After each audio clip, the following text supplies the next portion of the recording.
മഴത്തോരു മുൻപ് എന്ന പരമ്പര അതിശക്തമായ വൈകാരിക മുഹൂർത്തങ്ങളിലേക്ക് നീങ്ങുകയാണ്. അതിൻ്റെ പുതിയൊരു എപ്പിസോഡിലേക്ക് നമ്മൾ പോവുകയാണ്. അതിനു മുൻപായി ഈ ചാനൽ ഇതുവരെയും സബ്സ്ക്രൈബ് ചെയ്തിട്ടില്ലാത്തവർ ദയവായി ഒന്ന് സബ്സ്ക്രൈബ് ചെയ്യുകയും വീഡിയോ ഇഷ്ടപ്പെട്ടാൽ ലൈക്ക് ചെയ്യുകയും ഒപ്പം ഹൈപ്പ് ചെയ്യുകയും നിങ്ങളുടെ കമൻറ്റുകൾ കമൻറ്റ് ബോക്സിൽ രേഖപ്പെടുത്തുകയും ചെയ്യുവാൻ മറക്കരുത്. വീഡിയോയിലേക്ക് പോകാം. ഉച്ചമയക്കത്തിന് ശേഷം ഗ്രേസമ്മ എഴുന്നേറ്റ് മൊബൈൽ ഫോണിൽ യേശുദാസിൻ്റെ പഴയ പാട്ടുകൾ പരതിക്കൊണ്ടിരിക്കുകയാണ്. മാമച്ചൻ കട്ടിൽ ക്രാസിയിലേക്ക് തലയണ ചാരി വെച്ച് പുസ്തകം വായിക്കുകയാണ്. ക്രൈം ത്രില്ലറുകളും ഹൊറർ സ്റ്റോറികളുമാണ് മാമച്ചനേറെ പ്രിയം. പെട്ടെന്നാരോ മുറിയിലേക്ക് ഓടിക്കിതച്ചുകൊണ്ട് കയറുന്നതും ആൻറ്റി എന്നുള്ള നിലവിളിയും കേട്ട് മാമച്ചൻ ഞെട്ടി. ആദ്യം അയാൾക്ക് സ്ഥലകാലബോധം കിട്ടിയില്ല. ഏതോ ഭീകരമായ കൊലപാതകത്തിന്റെ വർണ്ണന വായിച്ചുകൊണ്ടിരിക്കുകയായിരുന്നു അയാൾ. മനുഷ്യനെ പേടിപ്പിച്ചു കളഞ്ഞല്ലോടി.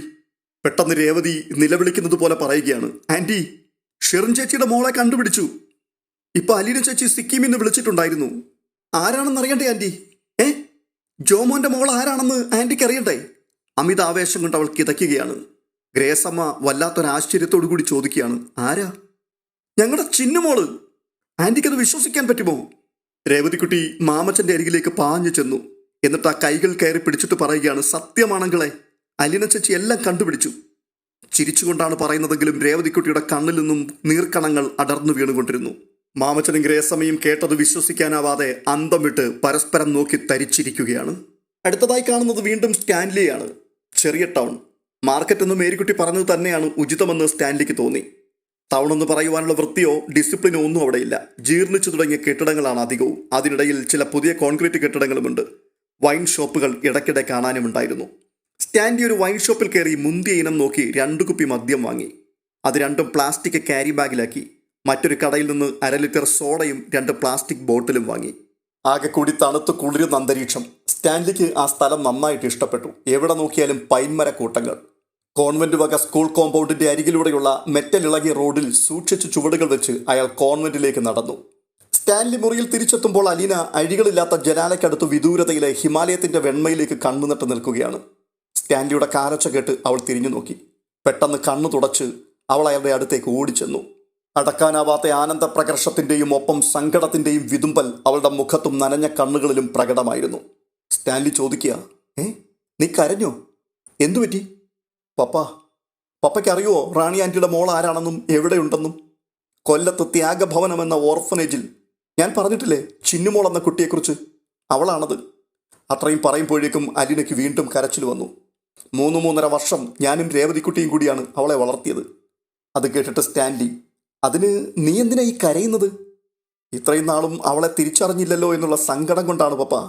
അപ്പൊ പിന്നെ ഇടയ്ക്ക് ചിരിക്കുന്നതോ? അതോ റാണി ആൻറ്റിയുടെ മോൾ ആരാണെന്നറിയാതെ അന്വേഷിച്ച് നടന്നിട്ട് അത് നമ്മുടെ ചിന്നുമോളാണല്ലോ എന്ന് കണ്ടുപിടിച്ചപ്പോഴത്തെ സന്തോഷം കൊണ്ടാണ്. നേരാണോ ഇതെല്ലാം? അതോ മേരിക്കുട്ടിക്ക് ആള് മാറിപ്പോയതാണോ? അവളോട് ചോദിച്ച് ഒന്നുകൂടെ ഉറപ്പാക്കിയിട്ട് മതി കരയുന്നതും ചിരിക്കുന്നതുമൊക്കെ. അവൾക്ക് അബദ്ധം മാത്രമേ പറ്റിയിട്ടുള്ളൂ, അതുകൊണ്ടാണ് പറയുന്നത്. അല്ല, അവളെവിടെ? ആൻറ്റി ഇപ്പോൾ വരും. മുറിയിലോട്ട് പോയതാ, സ്കൂളിലെ ഏതോ മുറിയുടെ താക്കോൽ എടുക്കാൻ വേണ്ടി. അത്രയും പറയുന്നതിനിടയിൽ തന്നെ മരിയ ജോസഫൈൻ മടങ്ങിയെത്തി. ആഹാ, കുഞ്ഞാഞ്ഞ മടങ്ങിയെത്തിയോ? ഇങ്ങ് എത്ര കുപ്പി വാങ്ങിച്ചു? 2 ചെക്ക് പോസ്റ്റ് കിടക്കുമ്പോഴേ കഴുത്തിൽ പിടിവീഴാതെ സൂക്ഷിച്ചോണം.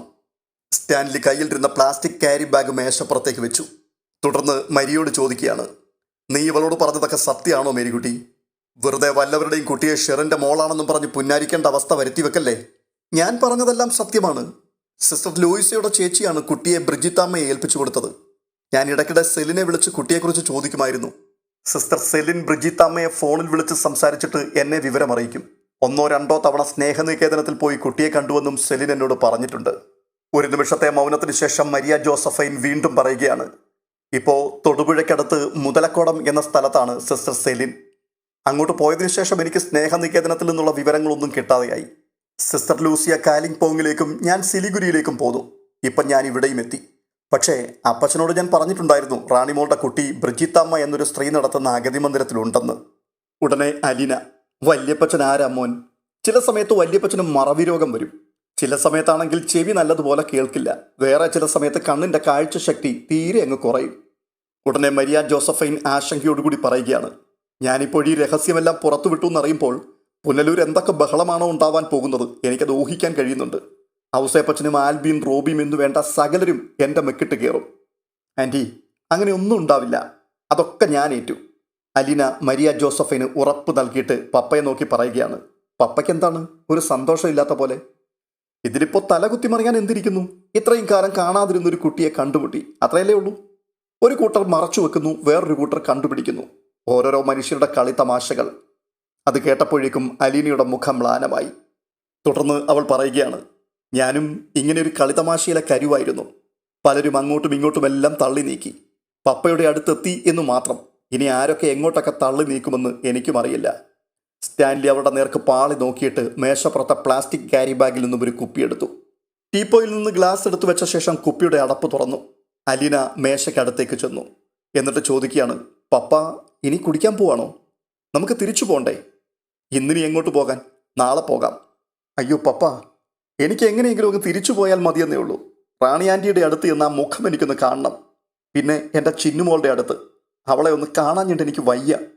2 ദിവസം കഴിഞ്ഞാലും അവരൊക്കെ അവിടെ തന്നെ കാണുമല്ലോ. സ്റ്റാൻലി അത് പറയുമ്പോൾ അയാളുടെ മുഖത്ത് ഒരു പുഞ്ചിരി ഉണ്ടായിരുന്നു. അപ്പോൾ സിസ്റ്റർ മരിയ ജോസഫൈനും പറയുക, അത് പിന്നെ ശരിയല്ലേ. മാത്രവുമല്ല, ഇപ്പോൾ അങ്ങോട്ട് ഓടിപ്പോയിട്ട് എന്തിനാ? ഇവിടെ എന്തെല്ലാം കാഴ്ചകൾ കാണാനുണ്ട്. ഇനി ഇതുപോലൊരു യാത്ര ഉടനെ നടക്കുമോ? നിങ്ങളൊരു കാര്യം ചെയ്യ്, നാളെ ഗാങ്ടോങ്ങിലേക്ക് പോ. സിക്കിമിൽ വന്നിട്ട് അതിൻ്റെ തലസ്ഥാനം കാണാണ്ട് പോകുന്നത് വലിയ നഷ്ടമല്ലേ? നല്ല ക്ലീൻ സിറ്റിയാണ് ഗാങ്ടോങ്. അവിടെ നിന്നൊരു 5 കിലോമീറ്റർ പോയാൽ മനോഹരമായൊരു വ്യൂ പോയിന്റ് ഉണ്ട്, നാഷി. കാലിംപോങ്ങും കാണാൻ നല്ല ഭംഗിയാണ്. അവിടെയും നല്ലൊരു വ്യൂ പോയിന്റ് ഉണ്ട്. ഗാങ്ടോക്കിനടുത്ത് റൂം ടെക്കിൽ ബുദ്ധമതക്കാരുടെ ഒരു യൂണിവേഴ്സിറ്റി ഉണ്ട്. അവിടെ പോയാൽ 100 കണക്കിന് ലാമമാരെ കാണാം. ഗാങ്ടോക്കിൽ നിന്നും 50 കിലോമീറ്ററേ ഉള്ളൂ നാത്തുല പാസിലേക്ക്, ചൈനീസ് ബോർഡർ. അവിടെ ഒരു തടാകമുണ്ട്, സോങ്കോ ലേക്ക്. ഇപ്പം മഞ്ഞ് മൂടിക്കിടക്കും. അതൊക്കെ കാണേണ്ട കാഴ്ച തന്നെയാണ്. അപ്പോൾ അലീന വിസമ്മതം പ്രകടിപ്പിച്ചുകൊണ്ട് പറയുകയാണ്, ആൻറ്റി അതൊക്കെ ഇനി ഒരിക്കൽ വരുമ്പോൾ കാണാം. ഇനി ഒരിക്കൽ എന്നാ? ഇവിടെ വരെ വന്നിട്ട് ഡാർജിലിംഗിൽ പോകാതെ തിരിച്ചു പോകുമോ ആരെങ്കിലും? പേര് കേട്ട ടൂറിസ്റ്റ് സെൻ്റർ അല്ലേ. അവിടെ ടൈഗർ ഹില്ലിൽ പോയി സൺറൈസ് കാണണം. പിന്നെ ജീവിതത്തിൽ ഒരിക്കലും അത് മറക്കില്ല. ഉദയത്തിന് തൊട്ടു മുമ്പ് ആകാശത്ത് നാനാതരം നിറങ്ങൾ മാറി മാറി വരും. ഒടുവിൽ നമ്മുടെ കണ്ണഞ്ചിപ്പിച്ചുകൊണ്ട് ഹിമാലയത്തിലെ മഞ്ഞുമലകൾക്കിടയിൽ പിങ്ക് നിറത്തിൽ ഒരു കുഞ്ഞു വിളക്കിൻ്റെ നാളം പോലെ സൂര്യൻ പ്രത്യക്ഷപ്പെടും. നമ്മളും നമ്മുടെ ചുറ്റുമുള്ള ഭൂപ്രദേശങ്ങളും അപ്പോഴും ഇരുട്ടിലായിരിക്കുമെന്നുള്ളതാണ് മറ്റൊരു വലിയ പ്രത്യേകത. അലീനയുടെ മുഖം തെളിയുന്നില്ല. അപ്പോൾ സ്റ്റാൻലി വീണ്ടും പറയുകയാണ്, എന്തായാലും നാളെ ഇവിടുന്ന് പുറപ്പെടുന്നുള്ളൂ. ഇന്നലെ പിടിച്ച കോൾഡ് ഇതുവരെ മാറിയിട്ടില്ല നിനക്ക്. പോകുന്ന വഴിക്ക് ഇനി അത് കൂടിയാൽ ഞാനല്ലേ നിന്നെ ചുമക്കേണ്ടത്? ഉടനെ അലീന സ്റ്റാൻലിയുടെ മുഖത്തേക്ക് നോക്കി പരിഭവത്തോടു കൂടി പറയുക, അങ്ങനെയാണെങ്കിലേ എനിക്കും കൂടി ഒഴിക്ക് ഒരു ബ്രാൻഡി. ഇത് ബ്രാൻഡി അല്ലടി കൊച്ചേ, വിസ്കിയാ. എനിക്കിപ്പോൾ എന്തായാലും കുഴപ്പമില്ല. ഉടനെ മരിയ ജോസഫൈനൊന്ന് നെറ്റി ചുളിച്ചുകൊണ്ട് ചോദിക്കുകയാണ്, അതിന് നീ കുടിക്കുവോടി? കുടിച്ചു തുടങ്ങിയേക്കാം. ഇവിടെ ആവുമ്പോൾ എല്ലാം നല്ലതല്ലേ, കുടിക്കാനും കാഴ്ച കാണാനും എല്ലാം. സ്റ്റാൻലി അത് കേട്ട് ഒന്ന് പൊട്ടിച്ചിരിച്ചു. എന്നിട്ട് പറയുകയാണ്, അവക്ക് എന്നോട് പിണക്കവാ ഇന്ന് തിരിച്ചു പോകണ്ട എന്ന് പറഞ്ഞതിന്. അത്രയും കേട്ടിട്ട് പപ്പയുടെ മുഖത്തേക്ക് ഒന്ന് തുറച്ചു നോക്കിയതിനു ശേഷം അലീന കട്ടിലേക്ക് കയറി ഒറ്റ കിടപ്പ് വെച്ചു കൊടുത്തു. സ്റ്റാൻലി വീണ്ടും പൊട്ടിച്ചിരിക്കുകയാണ്. സ്റ്റാൻലിയുടെ മുഴക്കമുള്ള ചിരി കേട്ടിട്ടാകണം ഡോർമെട്രിയിൽ നിന്നും ചെറിയ കണ്ണുകൾ, പതിഞ്ഞ മൂക്കും വലിയ തലയുമുള്ള ചില മംഗോളിയൻ മുഖങ്ങൾ വാതിക്കൽ വന്ന് എത്തി നോക്കിയിട്ട് ഓടിപ്പോയി. തുടർന്ന് വീണ്ടും കാണുന്നത് മാമച്ചൻ്റെ വീട്ടിലെ രംഗങ്ങളാണ്. പെട്ടെന്നൊരു യാത്രയ്ക്ക് വേണ്ടി അവിടെ തയ്യാറെടുപ്പുകൾ നടക്കുകയാണ്. പെട്ടെന്നൊരു യാത്ര. ഷെറിൻ അന്താളിച്ചു പോയി. എങ്ങോട്ടാണെന്ന് ചോദിച്ചിട്ട് ആരും ഒന്നും വിട്ടു പറയുന്നില്ല. അത്യാവശ്യമായ ഒരു സ്ഥലം വരെ പോകണമത്രേ. രേവതിക്കുട്ടിയാണെങ്കിൽ മിനിറ്റ് വെച്ച് ഒരുങ്ങിക്കഴിഞ്ഞു. അവൾ ഗ്രേസമ്മയെ സഹായിക്കുകയാണ്. ഷെറിനും തന്നാലാവുന്ന വിധത്തിൽ വേഗം ഡ്രസ്സ് ചെയ്തു. എന്തോ അത്യാഹിതം എവിടെയോ സംഭവിച്ചിട്ടുണ്ട് എന്നവൾ ആദ്യം വിചാരിച്ചു. മുടി ബ്രഷ് ചെയ്യുവാൻ ചീപ്പ് എടുക്കുമ്പോഴേക്കും രേവതിക്കുട്ടി ഓടിയെത്തി. എന്നിട്ട് ചോദിക്കുക, അയ്യോ ഇതുവരെ ഒന്നും ആയില്ലേ? അവൾ ചീപ്പ് പിടിച്ചു വാങ്ങി ഷെറിനെ വിളിച്ചു കൊണ്ടുപോയി ഡ്രസ്സിംഗ് ടേബിളിൻ്റെ മുൻപിലിരുത്തി. അവൾ തന്നെ ഷെറിൻ്റെ മുടി ചീകി ഒതുക്കി പൗഡറിട്ടു, പൊട്ടു തൊടുവിച്ചു, നന്നായി ഒരുക്കിയെടുത്തു. മാമച്ചനും ഗ്രേസമ്മയും പോകാനൊരുങ്ങി മുറിയിലേക്ക് വന്നു. ഷെറിൻ്റെ മുഖത്ത് ഒരു വിഷാദഭാവം. അവൾ ചോദിക്കുക, എങ്ങോട്ടാ മമ്മി? പുനലൂരിലേക്കാണോ? അപ്പോൾ ഗ്രേസമ്മ ഗൗരവഭാവത്തിൽ, അതൊക്കെ പറയാം, സമയമുണ്ടല്ലോ. 3 പേരുടെയും മുഖം കണ്ടിട്ട് എവിടെയെങ്കിലും ആപത്ത് സംഭവിച്ചതായിട്ട് അവൾക്ക് തോന്നിയില്ല. പക്ഷേ അവരുടെ മുഖം മുറുകിയിരിക്കുകയാണ്. ഗുരുതരമല്ലാത്ത ഒരുതരം മാനസിക സംഘർഷത്തിലാണ് മൂവരുമെന്ന് ഷെറിന് മനസ്സിലായി. വീട് പൂട്ടി 4 പേരും കാർ പോർച്ചിലെത്തി. അപ്പോഴാണ് രേവതിക്കുട്ടി ഒരു കാര്യം ഓർത്തത്, ക്യാമറ എടുത്തില്ല. മാമച്ചൻ ചോദിക്കുകയാണ്, അതിൻ്റെ ആവശ്യമുണ്ടോ? പിന്നെ കൊള്ളാം, അതാണ് ഏറ്റവും അത്യാവശ്യം. രേവതിക്കുട്ടി മാമച്ചൻ്റെ കയ്യിൽ നിന്നും താക്കോലും വാങ്ങി വീട് തുറന്ന് തിരികെ കയറി. വീടിനുള്ളിൽ നിന്നും ഡിജിറ്റൽ ക്യാമറയും എടുത്ത് ഓടി വന്ന് വാതിൽ വീണ്ടും പൂട്ടി. മറ്റുള്ളവർ കാറിൽ കയറി ഇരുന്ന് കഴിഞ്ഞിരുന്നു. വൈറ്റിലെത്തിയ കാർ ബൈപ്പാസിലൂടെ പാഞ്ഞു. അപ്പോൾ പിൻപിലിരുന്നു കൊണ്ട് രേവതിക്കുട്ടി ചോദിക്കുകയാണ്, അങ്കിൾ നിന്ന് ഇത്തിരി സ്പീഡ് കൂടുതലാണോ? കുറയ്ക്കണോടി? ആ, ലേശം കുറച്ചാൽ കൊള്ളാം. കാറിനുള്ളിൽ വീണ്ടും മൗനമായി. ആരും മിണ്ടുന്നില്ല. അടക്കി പിടിച്ചിരിക്കുന്നത് പോലെ ഒരു നിശബ്ദത. ഒടുവിലവർ ത്യാഗഭവനത്തിന്റെ ഗേറ്റിനരികെ ചെന്ന് നിന്നു. മുൻവരാന്തയിൽ ലൈറ്റുകൾ തെളിഞ്ഞിട്ടുണ്ട്. രേവതിക്കുട്ടിയേക്കാൾ മുമ്പേ മാമച്ചൻ കാറിൽ നിന്നും ഇറങ്ങി. ഇറങ്ങി വാ. ഡോർ തുറന്നുകൊണ്ട് ഗ്രേസമ്മ ഷെറിനെ ക്ഷണിച്ചു. ഷെറിന് അതിശയമായി. എല്ലാവരിലും കാണാനുണ്ട് അനിയന്ത്രിതമായൊരു തിടുക്കം. ഷെറിനുടനെ സംശയത്തോടെ ചുറ്റുപാടുകൾ നോക്കിയിട്ട് പറയുകയാണ്, ഇത് നമ്മൾ കഴിഞ്ഞ ആഴ്ച വന്ന സ്ഥലമല്ലേ? ഓർഫനേജിലുള്ള ഒരു കുട്ടിയെ കാണുവാൻ വേണ്ടി. ആ സ്ഥലം അത് തന്നെ. നീ ഇറങ്ങി വാ മോളെ. ഏയ് വേണ്ട, ഞാനിവിടെ കാറിനകത്തിരുന്നോളാം ആൻറ്റി. എനിക്ക് ഓർഫനേജിലെ കുഞ്ഞുങ്ങളെ കാണാൻ വയ്യ. ഉടനെ മാമച്ചൻ, അതൊന്നും ഇന്ന് പറഞ്ഞാൽ പറ്റില്ല, നീയും കൂടി വരണം. ഷെറിൻ ദയനീയമായി മാമച്ചൻ്റെ മുഖത്തേക്ക് നോക്കി. ഗത്യന്തരമില്ലാതെ കാറിൽ നിന്നും ഇറങ്ങി. മാമച്ചൻ പറയുമ്പോൾ അനുസരിക്കാതിരുന്നു കൂടാ. നമ്മൾ കുറച്ചു ദിവസം മുമ്പ് വന്ന് കണ്ടിട്ട് പോയതല്ലേ. ഇങ്ങനെ പെട്ടെന്ന് വീണ്ടും വരാൻ എന്താണ് കാരണം? അതോ നിങ്ങളിങ്ങനെ എല്ലാ ആഴ്ചയും ഇവിടെ വരാറുണ്ടോ? ഷെറിൻ്റെ സംശയങ്ങൾക്ക് ആരും മറുപടി കൊടുത്തില്ല. മാമച്ചൻ മുമ്പേ നടന്നു നീങ്ങിക്കഴിഞ്ഞിരുന്നു. കൂടെ തന്നെ രേവതിക്കുട്ടിയും. മടിച്ചു നിന്ന ഷെറിൻ്റെ കയ്യിൽ പിടിച്ചുകൊണ്ട് ഗ്രേസമ്മ പതിയെ നീങ്ങി. കോളിംഗ് ബെല്ലിന്റെ ശബ്ദം കേട്ടുകൊണ്ട് കോൺവെന്റിന്റെ വാതിൽ തുറന്ന് പുറത്തേക്ക് വന്ന സിസ്റ്റർ ആഗ്നസ് മാമച്ചനെയും രേവതിക്കുട്ടിയും കണ്ട് ആശ്ചര്യപ്പെട്ടു. അവർ മനസ്സിൽ ചിന്തിക്കുകയാണ്, കഴിഞ്ഞ ആഴ്ചയല്ലേ ഇവർ വന്നിട്ട് പോയത്, ഇതെന്താ ഈ രാത്രിയിൽ വരാൻ? ഉടനെ മാമച്ചൻ പറയുകയാണ്, ഞങ്ങൾക്ക് ചിന്നുമോളെ ഒന്ന് കാണണം. അയ്യോ, സമയം കഴിഞ്ഞല്ലോ, ഇനിയിപ്പോൾ കാണാൻ പറ്റുമോ? 7:30 മണി കഴിഞ്ഞു.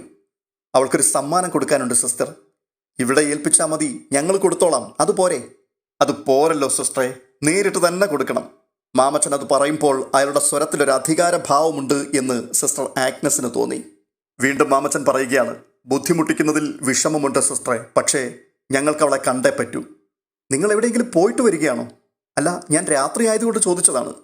ചിന്നുമോളെ കാണാൻ വേണ്ടി മാത്രം ഞങ്ങൾ എറണാകുളത്ത് നിന്ന് കാർ ഓടിച്ചു വരികയാണ്. അപ്പോഴേക്കും ഷെറിനും ഗ്രേസമ്മയും കൂടി അവിടേക്ക് എത്തി. സിസ്റ്റർ ആഗ്നസിന് മാമച്ചനെ മുഷിപ്പിക്കാൻ വയ്യായിരുന്നു. ചിന്നുമോളെ സ്പോൺസർ ചെയ്തിരിക്കുന്നയാളാണ്. അതുകൂടാതെ ഓർഫനേജിന് വേണ്ടിയും കൈയയച്ച് സംഭാവനകൾ നൽകിയിട്ടുണ്ട്. സിസ്റ്റർ അകത്തേക്ക് പോയി അല്പം കഴിഞ്ഞൊരു താക്കോൽ കൂട്ടവുമായി മടങ്ങിയെത്തി. തുടർന്നവർ ഓർഫനേജിന്റെ ഓഫീസ് കെട്ടിടത്തിന് നേർക്ക് സന്ദർശകരെയും കൂട്ടിക്കൊണ്ട് നടന്നു. ഓഫീസ് റൂം തുറന്ന് സന്ദർശകർക്കുള്ള മുറിയിൽ അവരെ സ്വീകരിച്ചു. എന്നിട്ട് പറയുക, നിങ്ങളിരിക്കും, കുട്ടികളിപ്പോൾ അത്താഴം കഴിക്കുകയായിരിക്കും. ഇങ്ങോട്ട് വിളിച്ചോണ്ട് വരണോ ഞാൻ? എന്തെങ്കിലും കൊടുക്കാനാണെങ്കിൽ ഒരാൾ കൊണ്ടുപോയി കൊടുത്താൽ പോരെ? ഉടനെ രേവതിക്കുട്ടി പറയുകയാണ്, ഇങ്ങോട്ട് കൂട്ടിക്കൊണ്ടു വരാൻ സിസ്റ്ററെ, ഞങ്ങൾക്കെല്ലാവർക്കും കാണണം. ഞാൻ ചെല്ലാം, എനിക്കറിയാലോ അവരുടെ ഭക്ഷണമുറി എവിടെയാണെന്ന്. സിസ്റ്റർ ഒരു നിമിഷം ആലോചിച്ചു. എന്നിട്ട് പറയുകയാണ്, ആരാ എൻ്റെ കൂടെ വരുന്നത്? രേവതിക്കുട്ടി മാമച്ചനെയും ഗ്രേസമ്മയും നോക്കി. മാമച്ചൻ വായി തുറക്കുവാൻ ഭാവിച്ചപ്പോഴേക്കും ഞാൻ വരാം എന്ന് ഗ്രേസമ്മ പറഞ്ഞു. രേവതിക്കുട്ടിയും ഗ്രേസമ്മയും കൂടി ട്യൂബ് ലൈറ്റിന്റെ പ്രകാശം വീണുകിടക്കുന്ന നീണ്ട വരാന്തയിലൂടെ നടന്നു. 2 കെട്ടിടങ്ങളെ തമ്മിൽ ബന്ധിപ്പിച്ചുകൊണ്ട് മേൽക്കൂരയുള്ള ഒരു നടപ്പാതയുണ്ടായിരുന്നു. അതിലൂടെ അവർ 2ാമത്തെ കെട്ടിടത്തിലെത്തി. സിസ്റ്റർ ആഗ്നസ് പറഞ്ഞതുപോലെ കുട്ടികളെല്ലാം അത്താഴം കഴിക്കുകയായിരുന്നു. അല്പം മുതിർന്ന കുട്ടികൾ ഡെസ്കും ബെഞ്ചുമുള്ള ഭാഗത്തിരുന്നാണ് കഴിക്കുന്നത്. ചെറിയ കുട്ടികൾ നിലത്തു വിരിച്ച കാർപ്പറ്റിലിരുന്നു കൊണ്ടും. ഹാളിന്റെ മധ്യഭാഗത്തുള്ള വാതിൽ കടന്നിട്ട് അകത്ത് കയറി രേവതിക്കുട്ടി കുട്ടികൾക്കിടയിൽ എവിടെയാണ് ചിന്നുമോൾ ഇരിക്കുന്നത് എന്ന് നോക്കി. എന്നിട്ട് ഗ്രേസമ്മയുടെ കൈമുട്ടിൽ തോണ്ടി. ആൻറ്റി, ദാ അത് കണ്ടോ? രേവതിക്കുട്ടി വിരൽ ചൂണ്ടിയ ഭാഗത്തേക്ക് ഗ്രേസമ്മ നോക്കി. നിലത്ത് ചമ്രം പടഞ്ഞിരുന്ന് സ്റ്റീൽ പ്ലേറ്റിൽ നിന്നും ഒരു സ്പൂൺ ഉപയോഗിച്ച് ഉദാസീനയായി കഞ്ഞി കോരി കുടിക്കുന്ന ചെറിയ പെൺകുട്ടി. ചിന്നുമോളെ കണ്ട മാത്രയിൽ ഗ്രേസമ്മ സ്നേഹപരവശയായി. അവർക്ക് കരച്ചിൽ വന്നു. തൻ്റെ മകൻ്റെ കുഞ്ഞാണത്. അവനിപ്പോൾ ഭൂമിയിലില്ല. മൺമറഞ്ഞു പോയിട്ട് 6 വർഷം. താൻ ആദ്യമായിട്ടാണ് ചിന്നുമോളെ കാണുന്നതെന്ന് രേവതിക്കുട്ടിക്ക് തോന്നി. തൻ്റെയും അലീനയുടെയും കൈകളിൽ കിടന്നു വളർന്ന അനാഥ കുട്ടിയാണ്. ഇപ്പോൾ അത്ഭുതകരമായ തിരിച്ചറിവുകളുടെ സ്വർണ്ണ നൂലിഴകൾ കൊണ്ട് തങ്ങളെല്ലാം പരസ്പരം ബന്ധിക്കപ്പെട്ടിരിക്കുന്നു. ഉറവ കിനിഞ്ഞു വരുന്ന കണ്ണീരിലൂടെ അവൾ ആ പൊന്നൂലിഴകൾ കണ്ടു. അലീന ചേച്ചിയിൽ നിന്നാണ് അവ ഊടും പാവും നെയ്തു തുടങ്ങിയത്. ആരെയെല്ലാം തമ്മിൽ ഇണക്കി ചേർത്തുകൊണ്ടാണ് അവ പടർന്നു മുൻപോട്ട് പോകുന്നത്. ചിന്നുമോൾ കഞ്ഞി കുടിക്കുന്നത് മതിയാക്കി അവളുടെ പ്ലേറ്റുമായി എഴുന്നേറ്റു. എച്ചിൽ പ്ലേറ്റുകളും സ്പൂണുകളും കഴുകി വെക്കേണ്ട സ്ഥലത്ത് ചെന്ന് ടാപ്പ് തുറന്ന് അവ കഴുകി.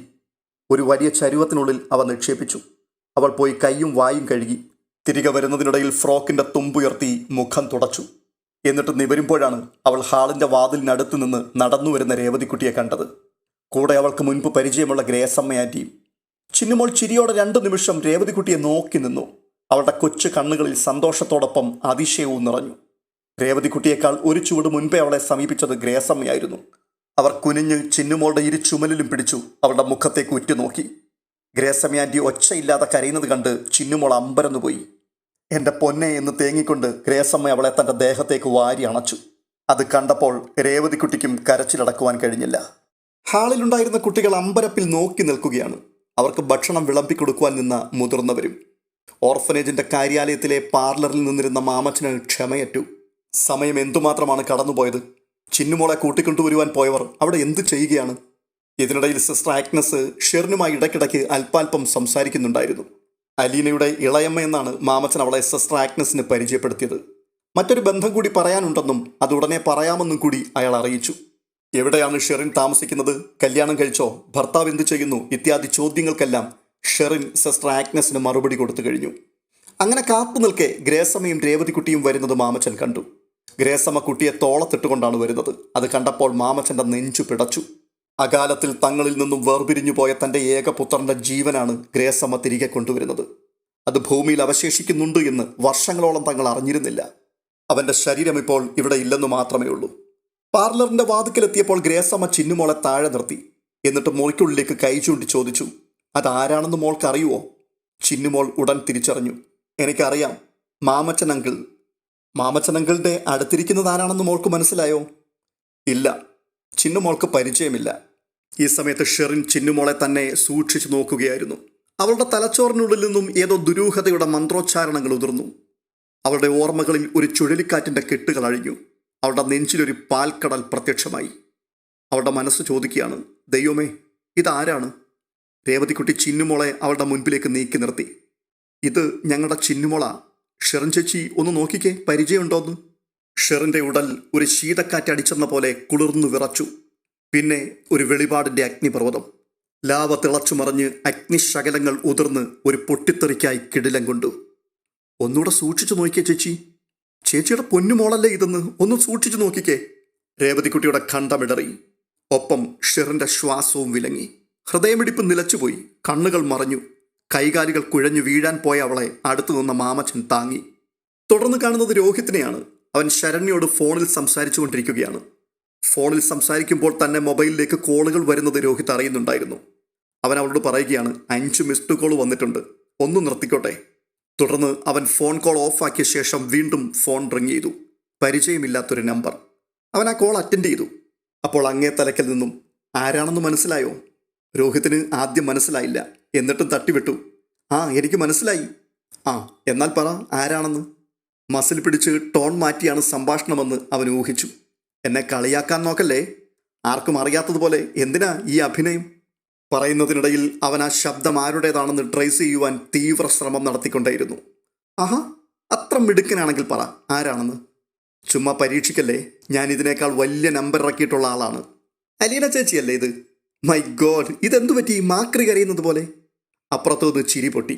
ഇതുവരെ മനസ്സിലായില്ലായിരുന്നു അല്ലേടാ കള്ള. അത് മനസ്സിലായല്ലോ അല്ലേ? ഇതെന്താ ഇങ്ങനെ? സ്വപ്നപേടകം മാറ്റിവെക്കുന്ന ശസ്ത്രക്രിയ വല്ലതും നടത്തിയോ? ഇപ്പൊ എവിടെയാ? ബംഗാളിലോ മറ്റോ പോകുമെന്ന് പറഞ്ഞിട്ട് പോയിരുന്നോ? പോയി. വെറുതെ അല്ല അവിടെ ഒരു ചുഴലിക്കാറ്റുണ്ടായെന്ന് പത്രത്തിലും ടി വിയിലും ഒക്കെ കണ്ടത്. അവിടെയും ചെന്ന് നശിപ്പിച്ചു അല്ലേ? ഇവിടെ ഒരു കുടുംബം കുളം തോണ്ടിയിട്ടിരിക്കുകയാണല്ലോ. എടാ മോനെ, ഞാനിപ്പോൾ സിക്കിമിലാ. അത് ശരി. ഈ സിക്കിം, ഭൂട്ടാൻ എന്നൊക്കെ ഉള്ളത് ലോട്ടറികളിൽ കേട്ടിട്ടുള്ള ജ്ഞാനം മാത്രമേ ഉള്ളൂ. ഇതും അതുപോലൊരു ഭാഗ്യപരീക്ഷണത്തിന് ഇറങ്ങി തിരിച്ചതാ. എന്നിട്ട് ലോട്ടറി അടിച്ചോ? എപ്പോഴേ അടിച്ചടാ. പണ്ടേ അടിച്ച ലോട്ടറി അല്ലേ, പക്ഷേ നമ്മളാരും തിരിച്ചറിഞ്ഞില്ല എന്ന് മാത്രമേ ഉള്ളൂ. റാണി ആൻറ്റിയുടെ മോളെ കണ്ടുപിടിച്ചോ? അതല്ലേടാ പറഞ്ഞത്. നേരാണോ അലീന ചേച്ചി? അതോ എന്നെ ഇട്ട് കുരങ്ങ് കളിപ്പിക്കുകയാണോ? സത്യാടാ. റാണി ആൻറ്റിയുടെ മോൾ ആരാണെന്ന് അറിയണ്ടേ നിനക്ക്? നീ കണ്ടിട്ടുണ്ട്. നീ അവളെ എടുത്തിട്ടുമുണ്ട്. നിന്റെ മടിയിലിരുത്തിയിട്ടുണ്ട്. നീ അവൾക്ക് ഐസ്ക്രീം വാങ്ങിക്കൊടുത്തിട്ടുണ്ട്. നീ അവൾക്ക് ഉമ്മ കൊടുത്തിട്ടുണ്ട്. ഇനി എന്തെങ്കിലും ക്ലൂ കൂടി വേണോ? എൻ്റെ ഈശ്വര, അലീന ചേച്ചി എന്തൊക്കെയായി പറയുന്നത്? രേവതിക്കുട്ടിയോട് ഞാൻ അങ്ങനെയൊന്നും ചെയ്തിട്ടില്ല കേട്ടോ. അല്ലെങ്കിൽ തന്നെ അത്രയും പ്രായമൊന്നും വരില്ലല്ലോ ചിന്നുമോൾക്ക്. പിന്നെ ആരാണ്? ഒരു ക്ലൂവും കൂടെ താ അലീന ചേച്ചി. എടാ, നമ്മളൊരിക്കൽ കൊല്ലത്ത് പോയത് നീ ഓർക്കുന്നുണ്ടോ? നീ എറണാകുളത്ത് വന്നപ്പോൾ. എൻ്റെ ഈശ്വര, ചിന്നുമോളാണോ ചേച്ചി? അതേ നീ. ചുമ്മാ എന്നെ കളിപ്പിക്കല്ലേ. സത്യമാണോ ചേച്ചി പറയുന്നേ? സത്യം, സത്യം, സത്യം. അയ്യോ, ഇതെങ്ങനെ സംഭവിച്ചു? എങ്ങനെ കണ്ടുപിടിച്ചു? അതെല്ലാം ഞാൻ അവിടെ വന്നിട്ട് വിസ്തരിച്ചു പറയാം. ഇത് പപ്പയുടെ ഫോണിൽ നിന്ന് വിളിക്കുക. ഇവിടെ ആണെങ്കിൽ റേഞ്ച് വളരെ കുറവാണ്. അയ്യോ ചേച്ചി, ഇതെന്തായാലും ഒരു അത്ഭുതം തന്നെയായിരിക്കുന്നു. എന്നിട്ട് രേവതിക്കുട്ടിയെ വിളിച്ചു പറഞ്ഞോ? പറഞ്ഞടാ. റാണി ആൻറ്റിയും അവിടെ ഉണ്ടായിരുന്നല്ലോ. അവരപ്പം തന്നെ കൊല്ലത്തേക്ക് പോയിട്ടുണ്ട്. അത് ശരി. എന്നിട്ട് ഇത് കേട്ടപ്പോൾ റാണി ആൻറ്റിയുടെ പ്രതികരണം എന്തായിരുന്നു? റാണി ആൻറ്റിയോട് പറഞ്ഞിട്ടില്ല, പറയണ്ടെന്ന് ഞങ്ങളങ്ങ് തീരുമാനിച്ചു. വിളിച്ചുകൊണ്ട് പോയി നേരെ മുൻപിൽ നിർത്തിയിട്ട് കാണിച്ചു കൊടുക്കുക. റാണി ആൻറ്റി തന്നെ സ്വന്തം മോളെ തിരിച്ചറിയട്ടെ. അതൊരു ഷോക്ക് ട്രീറ്റ്മെൻറ്റ് കൂടിയായിരിക്കും. മഴത്തോരു മുൻപ് എന്ന മനോഹരമായ ഈ പരമ്പര പ്രേക്ഷകർ ആഗ്രഹിക്കുന്ന അളവിലേക്ക് എത്തിക്കൊണ്ടേയിരിക്കുകയാണ്. ഈ പരമ്പരയുടെ തുടർന്നുള്ള വീഡിയോസ് വീണ്ടും നിങ്ങളിലേക്ക് എത്തേണ്ടതിന് ഇതുവരെയും ഈ ചാനൽ സബ്സ്ക്രൈബ് ചെയ്തിട്ടില്ലാത്തവർ ദയവ് ചെയ്ത് സബ്സ്ക്രൈബ് ചെയ്യുകയും ഒപ്പം ഈ വീഡിയോ നിങ്ങൾക്ക് ഇഷ്ടപ്പെട്ടിട്ടുണ്ടെങ്കിൽ ഒന്ന് ലൈക്ക് ചെയ്യുകയും ഹൈപ്പ് ചെയ്യുകയും അപ്പോൾ തന്നെ നിങ്ങളുടെ വിലയേറിയ അഭിപ്രായങ്ങൾ കമൻറ്റ് ബോക്സിൽ രേഖപ്പെടുത്തുകയും ചെയ്യുക. അടുത്ത വീഡിയോയുമായി വീണ്ടും എത്താം. അതുവരേക്കും ബൈ.